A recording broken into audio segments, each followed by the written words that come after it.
Non, l'Afrique n'est pas maudite, bien au contraire. S'il faut reconnaître que certains pays africains inquiètent, il serait totalement contre-productif de mettre tout le monde dans le même panier. L'Afrique n'est pas un bloc monolithique comme par facilité on tend souvent à le faire croire. Autant vous avez des pays qui poussent à la déprime, il faut le reconnaître, vous avez d'autres qui donnent de l'espoir et même plus de la satisfaction. Par des formations professionnelles, nous avons coutume de plus parler de ce qui ne marche pas. Exceptionnellement dans cette chronique, nous voulons mettre en lumière ce qui marche. Commençons par un pays très peu connu dont on parle très rarement. Il s'agit du Botswana. C'est bien un pays africain, pourtant c'est une référence mondiale dans plusieurs domaines. D'abord, la démocratie. Depuis son indépendance, le Botswana n'a jamais connu de coup d'État. Les élections y sont organisées régulièrement et de manière totalement transparente et l'alternance est un acquis. C'est aussi pour cela que vous n'entendez pas beaucoup parler de ce pays, puisqu'il n'y a pas de contestation des élections, de guerre civile ou encore des dirigeants propriétaires des biens dits mal acquis en Occident. Les médias occidentaux qui arrosent et dominent l'Afrique n'en parlent pas vraiment. Ce n'est pas assez vendeur pour eux de montrer ce qui marche en Afrique. Pourtant, comme nous le disions plus tôt, le Botswana est une référence mondiale dans plusieurs domaines. Sur le plan économique, c'est le pays qui détient le record du monde du taux de croissance important et stable. Pendant 30 ans, de 1970 à 2000, ce pays a eu un taux de croissance élevé et stable. Aucun pays au monde n'a fait mieux. Premier producteur mondial de diamants devant la Russie, le Botswana apporte la preuve qu'avoir un sous-sol riche n'est pas une malédiction, à condition d'avoir des bons dirigeants.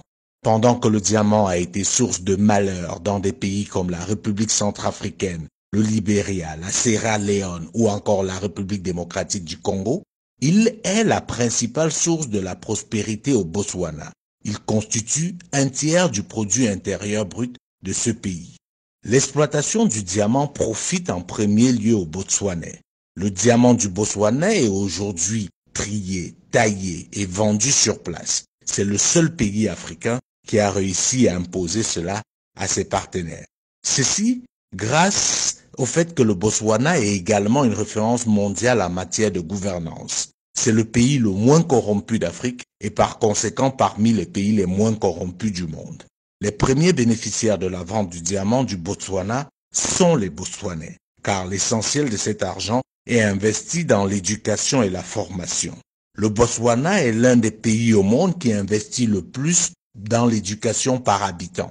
Les étudiants botswanais reçoivent une bourse comprise entre 150 et 200 $ par mois. Pour les plus brillants d'entre eux, si leur filière n'existe pas dans les universités botswanaises déjà assez prestigieuses, l'État vous envoie vous former partout dans le monde sans que vous ne déboursiez le moindre frais. Sur le plan sanitaire, si l'épidémie du sida résiste, il faut noter que le Botswana est le premier pays africain à rendre les antirétroviraux gratuits. La principale raison du succès du Botswana, c'est le leadership. Ce pays a eu des dirigeants exceptionnels et d'un patriotisme agissant. Le premier d'entre eux, Seretse Khama, mérite qu'on le connaisse, qu'on parle plus de lui et qu'on lui donne le rôle de modèle. C'est lui qui a imposé sa vision à ses successeurs, qui se sont alignés, chacun essayant de faire mieux que son prédécesseur. Oui, le Botswana est un pays africain, ancienne colonie britannique et aujourd'hui véritable référence mondiale.